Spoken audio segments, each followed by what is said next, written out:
The uncomfortable fact was the M4 Sherman tank wasn't a match against most late-war German tanks, as crews rapidly discovered as they advanced across France into Germany. The Sherman was a mass-produced medium tank, some 48,000 being built between 1942 and 1945.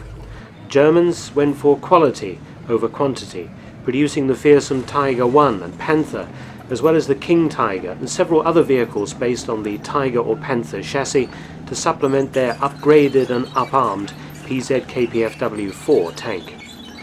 All these German types, and in particular the Tigers and Panthers, could kill Shermans with relative ease. In response, the Americans and the British tried upgrading the Sherman, creating the more powerful Easy-8 and Firefly types respectively.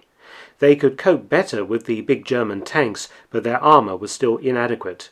The US brass decided upon an entirely new tank, the T-26, later known as the M26 Pershing.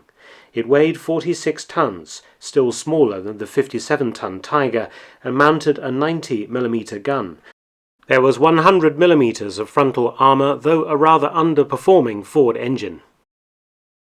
The intention was to equip US tank units with one Pershing to every 5 Shermans, but design problems and bureaucratic wrangling meant that the T-26 program was late to get Pershings to the front line. It was the end of 1944 before the first 40 T-26E3 variants were delivered.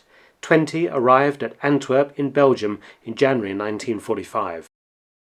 The 20 Pershings were sent to the US First Army, 10 each to the 3rd and 9th Armoured Divisions. By the 23rd of February 1945, the crews had completed their training near Aachen, and they were ready to be committed to battle. On the 25th of February, US infantry secured a bridgehead on the east bank of the river Ruhr between Jülich and Düren. The 3rd Armoured spearheaded the attack out of the bridgehead the next day, 26th of February. The US offensive was designed to clear German forces west of the river and up to the Rhine. Cologne was to be captured. It was to be the Pershing's first time in action.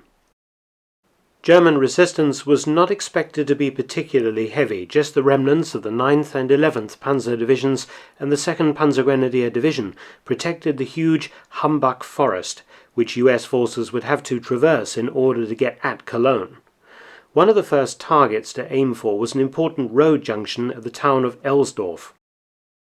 Combat Command B of the 3rd Armoured Division led the charge.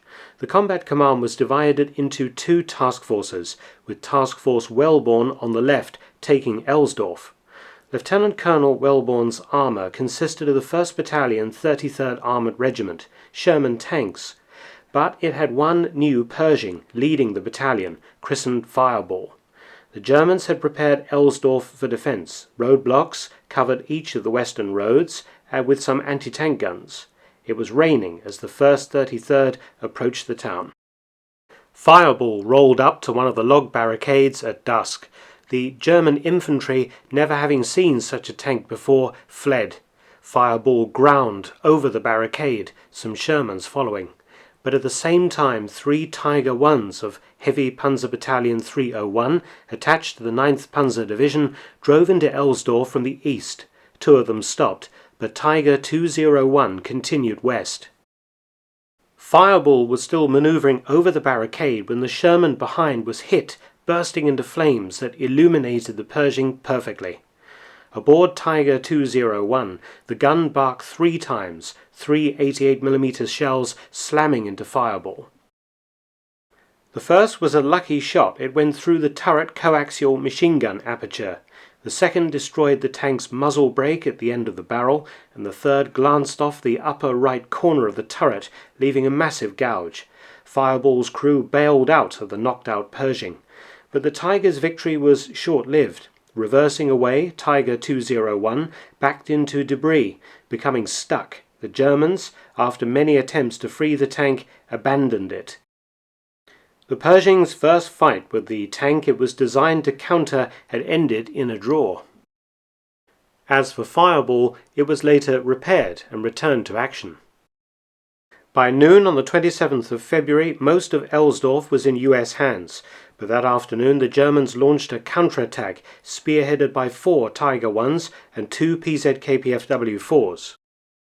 This force was taken under fire by Combat Command B's other task force, Lovelady, which had 1 Pershing out in front.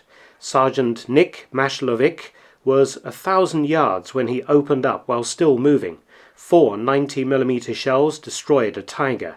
He then picked off 3 more German armoured vehicles with a shell each. The advance on Cologne would continue, but the Germans still had a few surprises left to spring on the US's latest tank. 1 Pershing broke down on the 1st of March and was withdrawn, while another, attached to Company A, 14th Tank Battalion, 9th Armoured Division, was hit by a 150mm German artillery shell southeast of Düren. The commander of the tank was killed and the tank was disabled. On the 6th of March, US forces began nosing into the suburbs of Cologne. Pershing No. 25 of Company H, 33rd Armoured Regiment, 3rd Armoured Division, was close to the city at Niel when it was ambushed by a German Nashorn tank destroyer at 300 yards. The German 88mm shell penetrated the turret and set off the ammunition, burning out the turret, though the crew managed to bail out seconds before it brewed up. But this minor victory could not stop the American juggernaut, and soon they were heading towards Cologne Cathedral. But that's a story for another time. I hope you've enjoyed this film. If you have, please do subscribe and also share. Many thanks.